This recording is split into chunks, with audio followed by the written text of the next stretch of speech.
Video Game Journal 10. Have you ever had fun fact-checking paperwork?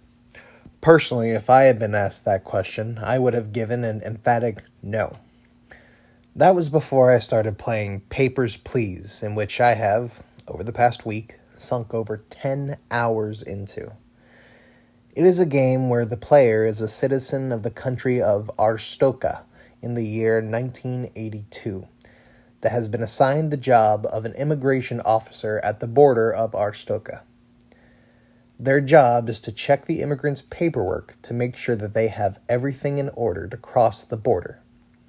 Every in-game day comes with new paperwork to check or other tasks to complete, like checking people for contraband or, in some cases, detaining suspicious individuals.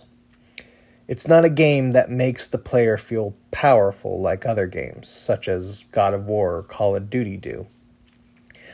It makes the player consider if they should do what is best for themselves or the people they are interacting with.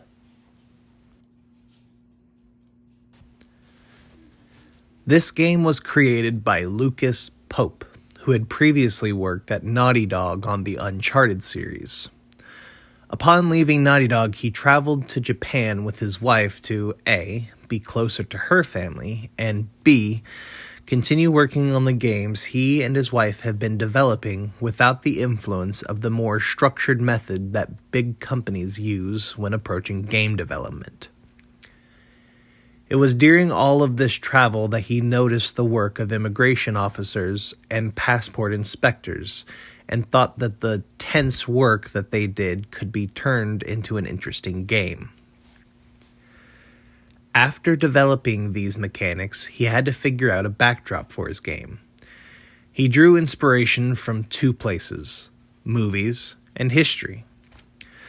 Films like Argo and the Bourne series involve secret government agents trying to sneak into countries, and Pope thought it would be a unique experience to put the player on the opposite end of that spectrum, i.e., the player is the government employee trying to foil the plans of these agents at the border.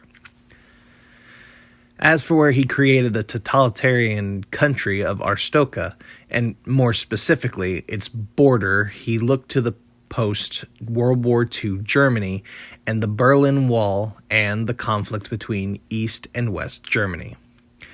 You can really see this towards the end of the game, and mild spoilers here, when Arstotzka and its neighbor Kolechia, which it has recently been at war with and still has significant tensions with, over the cities of East and West Grestin. Pope somewhat based the setting in the world of one of his previous games, The Republia Times, another game that dealt with heavy government control, as Republia is also a country that appears in Papers, Please. Pope was careful, however, to not use names or language that could be attributed to any real-world places. This gave him the freedom to explore sensitive topics like government control and censorship, without the backlash of any government accusing him of defamation. That being said, there are definitely allusions to the real world. I already talked about the East and West Germany reference, but there are others. The player's boss, for example, looks suspiciously like a Soviet Union commander. Also, there's another country called the United Federation that seems to be based off of the USA. Ironically, in-game, the United Federation has a major outbreak of polio, and Arstotzka closes its borders to any UF citizen, which I found to be rather ironic, seeing as what we've been going through this year. This isn't on purpose, seeing as Papers, Please came out on August 8th, 2013. What I don't think is as much of a coincidence is that you can encounter anti-vaxxers around this time as well. I'm not gonna lie, it felt kinda good to turn away those people. Like I said before, the main gameplay consists of the player checking information on the paperwork of the immigrants coming through their office. The difficulty comes from trying to get as many people through without missing incorrect information. For every person processed, the player gets 5 credits as payment. At the end of every workday, there is a tally of all money and bills.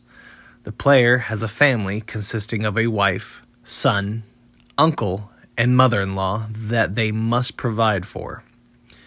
Basic budgeting also takes place in the end screen, where the player must decide what gets paid for, like food and heat.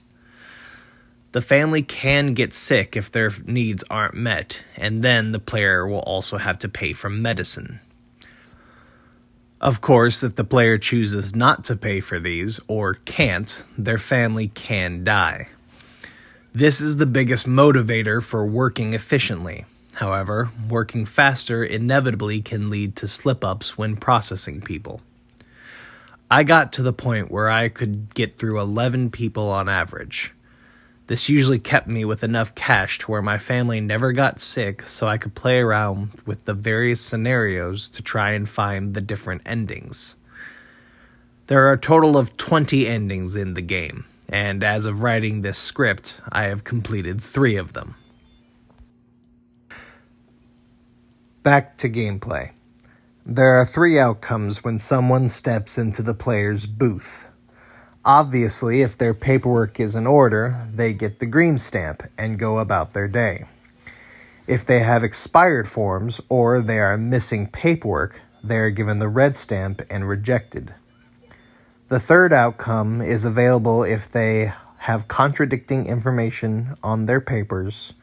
The player proves that they aren't who they say they are through fingerprints or searches, or if they are discovered to have contraband on them.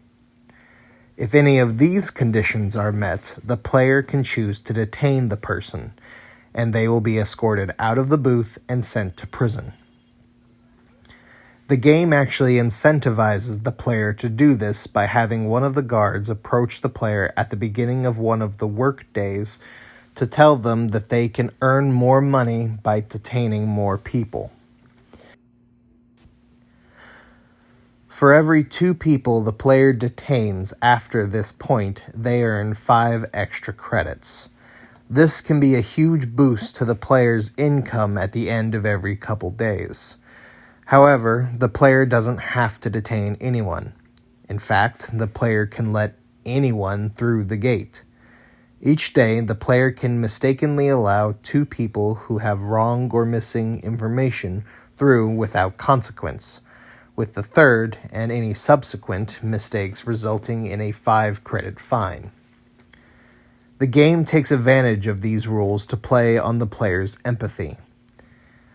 For example, on one of the earlier days, a man comes through that has all of his paperwork in order, and as he is leaving, he tells the player that his wife is right behind him. When she enters, the player can instantly tell that she doesn't have the necessary paperwork. When the player points this out, the lady tells the player that if she has to go back to her country, she will die. There is no way to prove her story is true, so it falls to you, the player, to make a choice. But maybe you have been having a slow day, and your son is sick. Medicine cost 5 credits, and you have already made 2 mistakes. Are you willing to maybe sacrifice your son's life to let this lady enter the country illegally to be with her husband? Another instance has a woman crossing the border, but as she's leaving, she passes you a note that says she thinks the man that helped her across is going to take away her passport and force her into human trafficking. When the guy shows up, all of his paperwork is in order. The player can just reject him, and he will leave without any fuss, but it will count as a mistake. It's choices like this that happen almost every day in the game.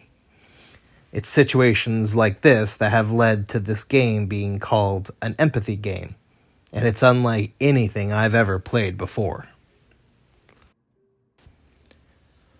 Papers, Please was a huge success when it came out. It earned an average of 8 out of 10 ratings from all of the big game critics and magazines. It also was nominated for a ton of awards in 2013 and 14 and won a good bit of them, like the Innovation Award from the Game Developers' Choice Awards in 2014. The biggest endorsement, in my opinion, is its overwhelmingly positive review it got from Ben Yahtzee Croshaw on his show Zero Punctuation on the YouTube channel The Escapist. I highly recommend you check it out. Yahtzee is hilarious and one of my favorite game critics. To wrap up, Papers, Please has been one of my favorite games that I've played during these journals, and I had so much fun playing and covering it. That's going to wrap it up for this edition of the Video Game Journal. Please like and subscribe, and thank you for watching. Come back next week for another edition of the Video Game Journal. Goodbye.